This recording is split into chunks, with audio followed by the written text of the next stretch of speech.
మరి నా పేరు షారా అండి. మాది మేడపాడు గ్రామం.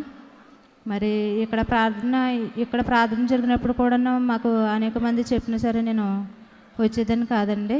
ఆ తర్వాతను ఒకసారి వెళ్ళాలి, అక్కడ ప్రార్థన శక్తి, మరి దేవుడు ఎన్నో అద్భుత కార్యాలు చేస్తున్నారు ప్రభువు ఆయనని ప్రతి ఒక్కరు ద్వారా కూడా నేను తెలుసుకొని నేను ఇక్కడికి రావడం జరిగిందండి. ఆ తర్వాత పాపకు కూడా అనుకోకుండా మ్యారేజ్ అయిపోయింది. మ్యారేజ్ అయిపోయిన తర్వాత వెంటనే నీళ్ళేసుకుంది పాప. నీళ్ళేసుకున్న తర్వాత నుంచి హాస్పిటల్కి వెళ్తూనే వెళ్తుంటే మరి ఈ పాపకే ఒక కడుపులోనే ఈ బిడ్డకి కాలు కానీ చెయ్యి కానీ లేదని చూపిస్తుందండి. అప్పటికి 4వ నెల వచ్చిన తర్వాత హాస్పిటల్కి వెళ్ళినప్పుడు కాలు కానీ చెయ్యి కానీ లేదమ్మా ఈ అమ్మాయికి, మరి అలాగా అంగళవికగా పుడితే కనుకను మళ్ళీ ఆ తర్వాత మమ్మల్ని అంటారు అని నన్ను విజయవాడ స్కానింగ్కి పంపించారండి.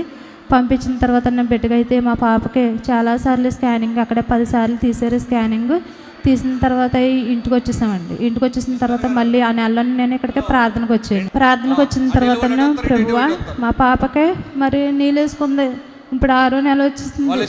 మేమైతే కనుక తీయించేద్దామని అనుకున్నాం. కానీ నాకెందుకన్నా ప్రభు మీద భారం, నీ భారం యెహోవా మీద మోపము, ఆయన నిన్ను ఆదుకుంటాడు అని నన్ను దేవుడు ఎంతగానో మాట్లాడినప్పుడు అప్పుడు ఏసాక అయ్యగారి ద్వారాను మరి ఒక లెటర్ రాయడం ఇక్కడ జరిగిందండి. మా పాపకైతే కనుక పాప పుట్టినా మాకు సంతోషం. కానీ ఏదైతే కనుకను కాలు చేయలేదు అంటున్నారు, మరి బ్రెయిన్లో హోల్ పడింది అంటున్నారు. తండ్రి నాయన ఇక్కడ స్వస్థ ఉన్నదని నేను నమ్ముచున్నాను ప్రభువా, నువ్వు స్వస్థపరిచే దేవుడు అని నాకు తెలిసిన తండ్రి ప్రభువా అని నన్ను ఇక్కడ ప్రార్థన చేసుకొని ఇంటికి వెళ్ళిపోయానండి. ఇంటికి వెళ్ళిపోయిన తర్వాత 7వ నెల వచ్చిన తర్వాత మళ్ళీ స్కానింగ్ తీయించాం. పాప బాగుందన్నారు. మీకు ఇంకా నమ్మకం, మీకు ఏదైతే కనుక మీరు భయపడుతున్నారో అమ్మ నమ్మకాన్ని తీసివేసేయండి అమ్మ, దేవుడు నమ్మకంగాను చేస్తారు అని నన్ను చెప్పారు. ఈ నెల నిండిపోయిన తర్వాత పురుడు వచ్చిందండి. పురుడు వచ్చిన తర్వాత కూడా మరి చాలా పాప అయితే కనుక చాలా బాగా పుట్టింది. మేమైతే చాలా ఫస్ట్ కంటే సంతోషించామండి.